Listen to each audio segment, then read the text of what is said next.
তিনটা মাধ্যম আছে, দেওয়া যায় আছে। আল্লাহর নাম এবং গুণের ওসিলা দিয়ে দোয়া করবেন। মুহাম্মদুর রাসূলুল্লাহ সাল্লাল্লাহু আলাইহি ওয়াসাল্লাম দোয়া করতেন এইভাবে, আল্লাহুম্মা ইন্নী আবদুকা ওয়া ইবনু আবদিকা ওয়া ইবনু আমাতিকা নাসিয়াতি বিয়াদিকা মাযুন ফিহা হুকমুকা আদলুন ফিহা কাদাউকা আসআলুকা বিকুল্লি ইসমিন হুয়া লাকা সাম্মাইতা বিহি নাফসাকা আও আনজালতাহু ফি কিতাবিকা আও আল্লামতাহু আহাদান মিন খালকিকা আও ইসতা'তারতা বিহি ইলমিল গায়বি 'ইনদাকা আন তাজআলাল কুরআনা রাবি'a কলবি জালা'a হুজনি নূরা সাদরি যাহাবা হাম্মি ওয়া গাম্মি। রাসূলুল্লাহ এইভাবে দোয়া করতেন। এরা তো আল্লাহর নাম ও গুণের ওসিলা দিয়ে দোয়া করেন। প্রতিটি নাম জানুন, গুণ জানুন, তাওহীদ প্রতিষ্ঠা করুন। তাহলে অবশ্যই আল্লাহ তাআলার নাম এবং গুণ জানলে এগুলি দিয়ে আপনি আল্লাহর কাছে, আল্লাহ আপনি রহমান, আমাকে দয়া করুন, আপনি গফফার, আমাকে ক্ষমা করুন, এভাবে আল্লাহর কাছে দোয়া করুন। আল্লাহ এটা কবুল করবেন। এই একটা পদ্ধতি হচ্ছে মাধ্যম, অর্থাৎ নাম এবং গুণের মাধ্যম দিয়ে দোয়া করবেন। দ্বিতীয় মাধ্যম হচ্ছে আপনি একটা নেক কাজ করেছেন, এই ওসিলা দিয়ে দোয়া করুন। আপনার সেই ঘটনা মনে পড়ে কিনা? মুহাম্মদুর রাসূলুল্লাহ সাল্লাল্লাহু আলাইহি ওয়াসাল্লাম বলেছেন, তিন ব্যক্তি রাস্তা দিয়ে রওনা হয়েছিল। তখন তারা হঠাৎ করে দেখতে ঝড় বৃষ্টি আরম্ভ হয়েছে। তারা গর্তের ভিতরে ঢুকে পড়েছে, এমন সময় উপর থেকে পাথর এসে গর্তের মুখ বন্ধ করে দিয়েছে।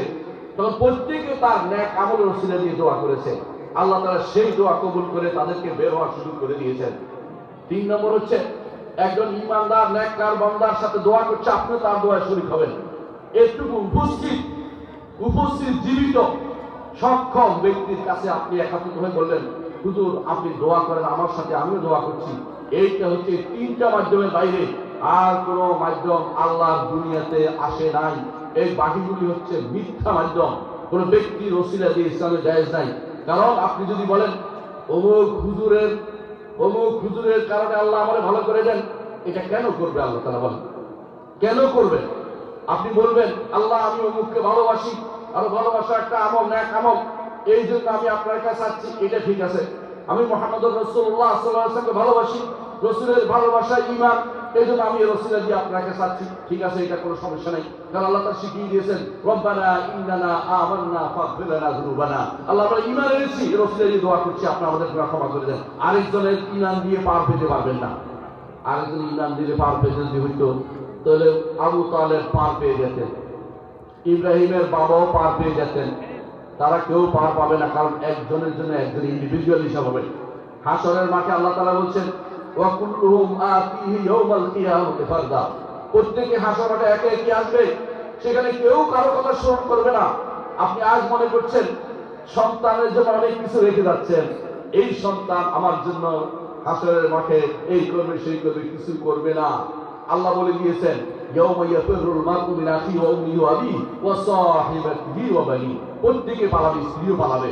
যার জন্য দুনিয়া এত পয়সা খরচ করছেন, এত কিছু করছেন, হারাম খাচ্ছেন, সুদ খাচ্ছেন, ঘুষ খাচ্ছেন, সেই সন্তান আপনার পাশে দাঁড়াবে না, আপনার স্ত্রী আপনার পাশে দাঁড়াবে না, আপনার সেদিন কেউ আপনার পাশে দাঁড়াবে না।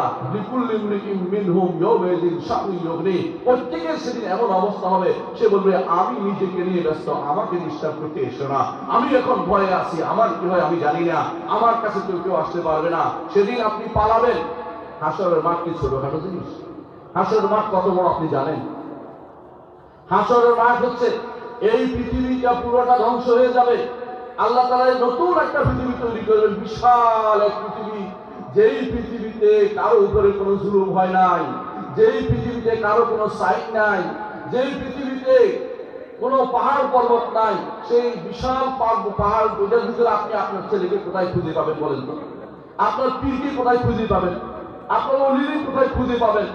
কেউ কারোর জন্য কিছু করবে না। আব্দুল কাদের জিলানী রাহমাতুল্লাহ আলাইহি ইমাম, তিনি আপনার জন্য কিছু করবেন না। আপনি ভুল আশায় বসে আছেন।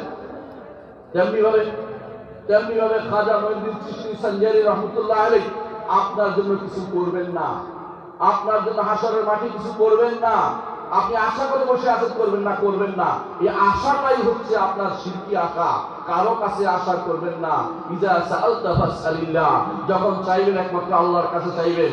ওইজা সাআলতা ফাসতাইন বিল্লাহ, আমার নবী আপনাকে শিখিয়ে দিয়েছেন, যখন আপনি সাহায্য চাইবেন আল্লাহর সাহায্য চাইবেন। হাশরের মাঠে কোনো পীর দ্বীর কিচ্ছু আসবে না, কোনো ওলি আল্লাহ আসবে না। সাহাবায়ে কেরাম সমস্ত পীরের চেয়ে বড় কিনা? কোনো সাহাবী আপনার জন্য আসবে না, কোনো সাহাবীও আসবে না।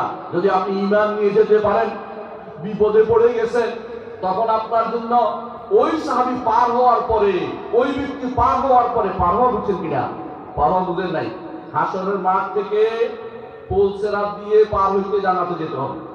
হাসরের মাঠের পরে পুলসেরাত।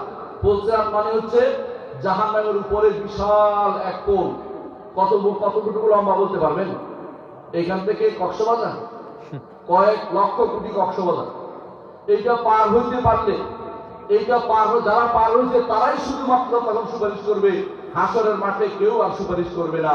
আমার নবী হাসরের মাঠে শুধু সুপারিশ করবেন, শুধু বিচার শুরু হওয়ার জন্য সুপারিশ করবেন, কারো ক্ষমা মাফ পেয়ার জন্য সুপারিশ করবেন না। যখন পার হয়ে যাবে সবাই, তখন যারা আটকে পড়েছে, নিচে খাদে পড়ে গেছে, জাহান্নামে পড়ে গেছে, তাদের জন্য সুপারিশ করবে, আমার সাথে নামাজ পড়তো, আমার সাথে সালাত আদায় করতো, আমার সাথে সদকা করতো, আমার সাথে দাওয়াত দিত, আল্লাহর কাছে ইন্ডিভিজুয়ালি অমুকের জন্য আল্লাহ আমি সুপারিশ করতে চাই। আল্লাহ তাআলা অনুমতি দিবেন, তারপরে সুপারিশ করবেন। প্রত্যেকবারে সিজদায় পড়বেন আমার নবী। সহিহ মুসলিমের হাদিস দেখুন দয়া করে, আমি কোনো একটা কথা বানিয়ে বলছি না। প্রত্যেকবারে সিজদা করে দোয়া চাইবেন, নবীর কাছে চাইবেন, আল্লাহর কাছে আল্লাহর কাছে চাইবেন। আল্লাহ তাআলা তখন তাকে অনুমতি দিবেন, তারপর সুপারিশ করতে যেতে পারবে। যখন যে পার হবে সে পারবে। হাসরের মাঠে বাপ ছেলে কারোর জন্য কেউ সুপারিশ করবে না। কোন পীর তো দূরের কথা, পীর আপনার কথা মোটেই স্মরণ করবে না। আপনি আমাকে আজ টাকা দিয়ে ভরিয়ে দিল, আমার কাছে পকেট পুড়িয়ে দিল, সেদিন আপনার কোনো কাজ আমি করতে পারবো না। কারণ মুহাম্মদ রাসূলুল্লাহ সাল্লাল্লাহু আলাইহি ওয়াসাল্লাম তিনি স্পষ্ট ঘোষণা করেছেন, হে ফাতেমা বিনতে মুহাম্মদ, আমি হাসরের দিন তোমাকে উপকার করতে পারবো না। হে সফিয়া বিনতে আব্দুল মুত্তালিব, হে আমার ফুফি, আমি তোমার উপকার করতে পারবো না। তুমি জাহান্নাম থেকে নিজেকে বাঁচিয়ে নাও। প্রত্যেকেই ইন্ডিভিজুয়াল হিসাব হবে। ওই আপনি মনে করছেন গোষ্ঠীভুক্ত হয়ে পার হবেন, তা কিন্তু না। গোষ্ঠীভুক্ত হয়ে পার হতে পারবেন না। আল্লাহ প্রত্যেকের হিসাব আলাদা নেবেন। মা মিনকুম মিন আহাদিন ইল্লা ওয়াসাইকাল্লিমুহু রাব্বুহু লাইসা বাইনাহু ওয়া বাইনাহু তুরজুমান। আমার নবী বলছেন, তোমাদের প্রত্যেকের সাথে রবে কথা বলবেন, কোনো অনুবাদক লাগবে না। আপনি হয়তো মনে করতে পারেন যে অনুবাদক দিয়ে অনুবাদ করেন না, আল্লাহ তাআলা আপনার ভাষা বুঝেন, একই সাথে সবার সাথে তিনি কথা বলবেন। সুবহানাল্লাহ। দুনিয়ার লোক আমরা কি করি, ওই বেটা থাম, একটু কথা বলেন একজনের সাথে, একজনকে থামিয়ে যে একজনের সাথে কথা বলেন না। আমার রব্বুল আলামিন হাসরের মাঠে প্রত্যেকের সাথে একান্তে কথা বলবেন। আর ইমানদার, যিনি ইমানের উপর পার হয়ে গেছে কিন্তু একটু গুনাহর খাতা আছে, তাকে একান্তে দেখে বলুন। কাউকে বলে নাই এই গুনাহ, নিজের গুনার কথা কাউকে বলে নাই, পীরকেও বলে নাই, কোনো কাউকে বলে নাই, ওলি আল্লাহ নামদারের লোকদের কাছে বলে নাই, আল্লাহর কাছে শুধু কেঁদেছে। আল্লাহ তাআলা সেদিন তাকে ডাকবেন, সহিহ হাদিসে এসেছে, একান্তে দেখে বলবেন, ও বান্দা, তুমি এই কাজ করেছো? বলে করেছি। দুনিয়ার বুকে তোমাকে গোপনে রেখেছিলাম, কাউকে বলে দেই নাই, আজকেও তোমাকে পার করে দিলাম, চলে যাও। আল্লাহু আকবার। আল্লাহ এইভাবে পার করে দিলেন ইমানদারকে। কিন্তু আপনি যাদের আশায় বসে আছেন, ওই তাদের আশায় বসে থাকলে শিরকি আশা, ওই আশায় বসে থাকা যাবে না। কেউ আপনার জন্য কবরও যাবে না, হাসরের মাঠে কিছু করবে না। দয়া করে এইগুলি ছেড়ে দিন। এইগুলি যাদের মধ্যে আছে, আমি 14 মাসের জন্য বলবো, আপনাদের মধ্যে এই জিনিসটা সবচেয়ে ভয়াবহ রূপ আছে। আমি জানি অনেকেই আশা করে বসে আছেন, অমুক হুজুরের পিছনে হেঁটেছি, হুজুর যদি দয়া করে দেয় তো বিশাল কিছু, নাউজুবিল্লাহ। হুজুর নিজের খবর নাই, নিজে পার হতে পারবে না যদি আল্লাহ রহমত না হয়। কোন ব্যক্তি আল্লাহ রহমত ছাড়া সেদিন পার হতে পারবে না। জান্নাতে যেতে হলে একমাত্র আল্লাহর রহমত ছাড়া কেউ পার হতে পারবে না। কেউ হাসরের মাঠে কিছু নিয়ে আসবে না, মুড়ি ধরে কিছু আপনার উপকার করতে পারবে না। আপনার জন্য দরকার হচ্ছে আলেমদের কথা শোনা, আলেম যিনি আছেন তার কথা শোনা। আব্বা হুজুরের কথা আপনারা শুনেছেন, এই জন্য অনেক কিছু জেনেছেন। এরকম যারা আলেমে দিন আছে তাদের কথা শুনবেন। আর হুজুর মুড়িদের সিস্টেম ইসলাম ছিল না, থাকবেও না। যারা এই জাতীয় কথা বলে আপনাকে মিথ্যা দিয়ে আপনাকে বিভ্রান্ত করছে, আপনাকে ধোঁকা দিচ্ছে, আপনি ধোঁকাগ্রস্ত হবেন না। এগুলি সব শয়তানের কাজ, আর কিছুই না। পীর মুরিদি শয়তানের ছাড়া কোনো কাজ ছিল না, পীর মুরিদি শয়তানের আত্মচার কিছু ছিল না। দয়া করে এই সমস্ত কাজে প্রতিনিধিকে জড়াবেন না, শিখে নেন।